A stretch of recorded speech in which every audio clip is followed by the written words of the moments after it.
Wild tour stories. If I had to pick one, I would say Austin, Texas. My first band fight ever. Notice I said first, because it happens. I'm from Detroit. We did a show on the Strip in this small club. Everything was cool. It was a very small, intimate audience. Afterwards, we were all outside. We were kicking it, having fun. You know, just talking to a couple of patrons. And I had a female background singer. You know, she was attractive. You know, it had a nice little bubble on her, whatnot. So we were all just talking, kicking it. And this one guy with dreadlocks, he must have been a little, I don't know, off some shrooms. I don't know what he was off of, right?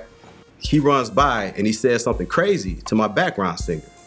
We heard him say it, but it was like a blur. So we kind of stopped and we looked and we said, yeah, whatever. And we kept on. So we're talking and this dude runs by again.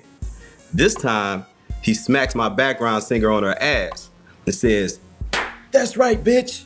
And everybody stops and is like, whoa. If that just happened before we could process what happened, my manager comes from left field with a haymaker, vop, and floors the dude, right? So now everybody's like, okay, it did happen. So we all run over, and my man is up against the tour bus, getting mopped, right? My keyboard player at the time grabs my trumpet, and he's about to hit him with the trumpet. And I'm like, dude, that's my horn, bro. Don't do that. That costs money. You know what I'm saying? So that's the last thing I remember. The next thing I remember, we were all getting pepper sprayed. Everybody got pepper sprayed. Cops came out of nowhere. Everybody's on fire. We get on the tour bus, the whole tour bus, we sounded like babies. Everybody's crying. Ah, my eyes, my throat. Nobody could breathe. It was the most magical night ever.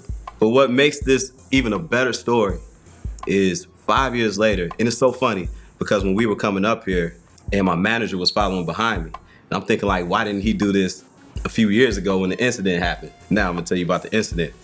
So I'm back in Texas, not Austin, Texas. So I think I'm in Houston, and they have me set up in this room in the hotel.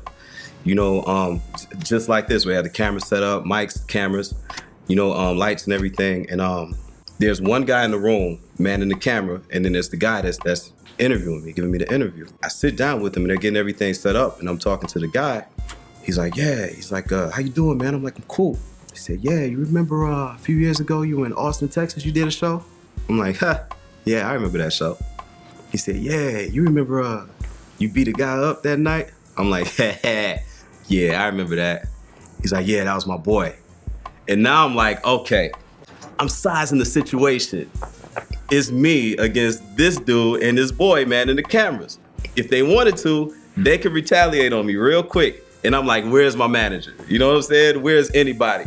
I'm by myself. And I thought about that coming up the steps.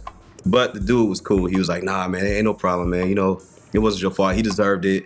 He was on some other. And I'm thinking to myself, like, where were you? You know what I'm saying? Like, why didn't you help your guy? You know, but it's just funny that it came back around. Throughout that whole interview, I couldn't help but think, at any given moment, this dude was gonna try to swing on me on camera. You know what I'm saying? So I kind of had my Detroit scopes up that whole time, you know? But the whole interview kept saying, like, don't mess with them Detroit boys, bro. They don't play. I don't care if they sing or what. Don't do it. I remember talking to him about the Biggie versus Tupac thing. And it was like, yo, when we cut the record with Big, we went in there and we dropped our verses. Killed it, you know what I mean?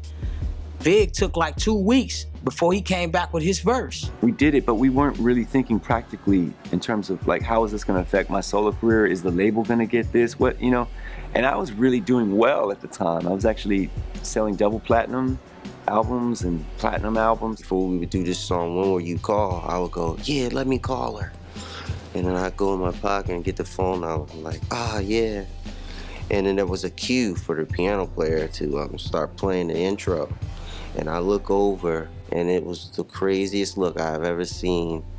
It was like a help me, I'm a little child. I think, you know, being in entertainment or music, you just have to be ready for the roller coaster. It's inconsistent and you never know what will catch on.